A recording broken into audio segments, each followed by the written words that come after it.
Бәріне сәлем, каналға қош келдіңіздер. Бүгінгі видеода өте дәмді, ауызда еритін луковый пирогтың рецептісімен бөліскім келеді. Видеоны соңына дейін көріп, каналға тіркеліп кетуді ұмытпаңыздар. Ең алдымен таза ыдысымызға електен өткізілген ұнымызды салып аламыз. Оның үстінен 1 шай қасық тұз, 1 шай қасық ас содасы және де жарты шай қасық қопсытқышты салып, барлығын жақсылап араластырып алатын боламыз. Содан соң үстіне салқын сары майымызды салып, пышақтың көмегімен майда бөліктерге бөліп алатын боламыз. Немесе сіздер терканың көмегімен өткізіп алсаңыздар да болады. Құрамы мен мөлшерін төменгі описаниеден таба аласыздар. Сары майымызды турап болғаннан соң қолдың көмегімен үгітіп алатын боламыз. Яғни сары май мен ұнымызды араластырып, крошка жасап алатын боламыз.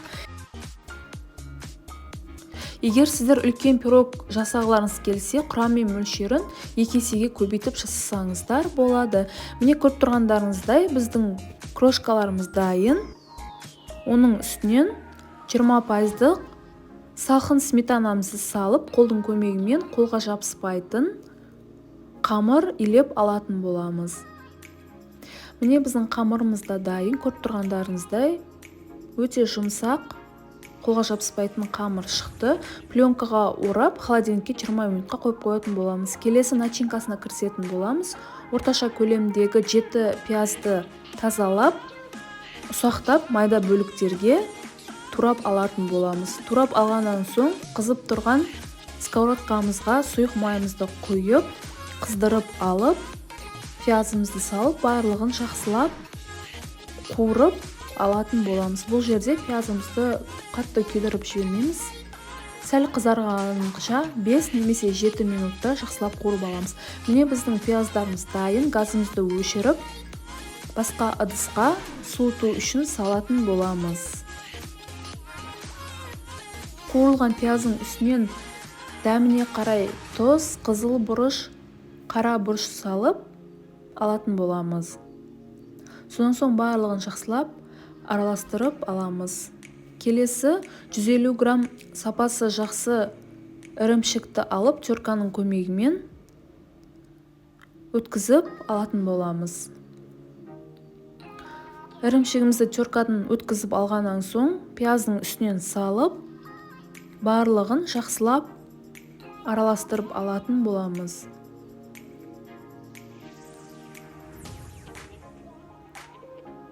Содан соң, араластырып болғаннан соң, бөлек ыдысқа 2 жұмыртқамызды жарып салып, үстінен шым-шым тұз салып, туралған укропты салып, барлығын вилканың көмегімен жақсылап араластырып алып, начинкамыздың үстінен құйып алатын боламыз. Барлығын жақсылап араластырып аламыз. Міне біздің начинкамыз дайын. Шетке қойып, келесі қамырға кірісетін боламыз. Мен бүгін осындай формада пісіремін. Алдын ала сары майымен барлық жағына жағып алдым. Содан соң дайын болған қамырымызды 3 бөлікке бөліп алдым.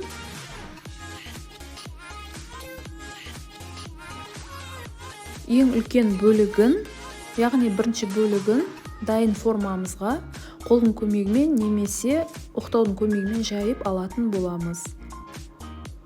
Содан соң екінші бөлігін осылай домалақ етіп жайып алдым. Дайын болған начинкамызды қамырымызға құйып алатын боламыз.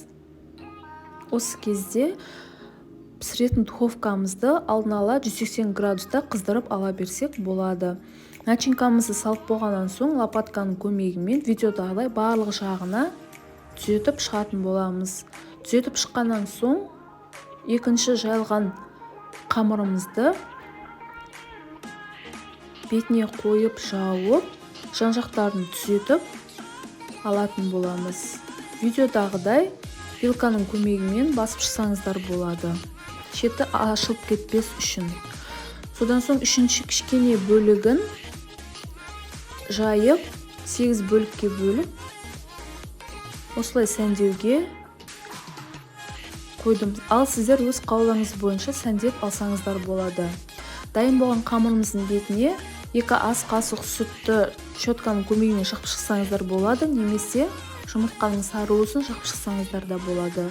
Міне біздің қамырымыз дайын. 180 градуста 25-30 минутта пісіріп алатын боламыз. Міне көріп тұрғандарыңыздай біздің пирогымыз өте әдемі болып пісіп шықты. Сәл суытып, кесіп ала берсек болады. Өте дәмді, иісі де керемет болып шығып тұр. Үйде жасап көріңіздер. Егер де видео рецепт ұнаса, каналға тіркеліп, лайк басып кетуді ұмытпаңыздар. Тағы да көптеген рецепттермен бөлісіп отыратын боламын. Ас болсын!